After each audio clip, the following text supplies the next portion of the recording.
கல்வியை கையில் எடுங்க. இவங்கள மாதிரி முட்டாள்தனமான சொற்களையோ தேவையில்லாத சொற்களையோ அருவாளையோ தூக்கத்தை நிப்பாட்டிக்கிட்டு விஜய் சொன்ன விஷயமும் அதுதான்.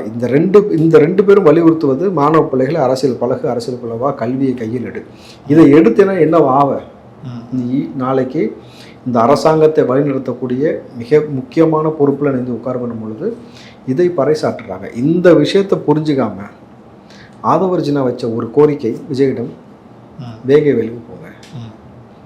நான் ஆதவர்ஜினாவுக்கும் விஜய்க்கும் வைக்கிற கோரிக்கை 2 பேரும் சேர்ந்து பரந்தூருக்காக கையகப்படுத்துகிற நிலைமை இருக்கு இல்லையா, அந்த ஊருக்கு போங்க.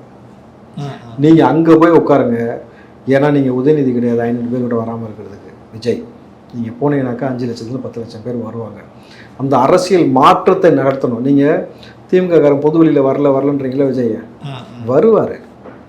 அவர் வரும்பொழுது உங்களுக்கு ஏற்படக்கூடிய நடுக்கம், அந்த கூட்ட நெரிசலில் உங்களால் மூச்சு விட முடியாத அளவுக்கு இந்த ஆட்சி அதிகாரம் திணறும்.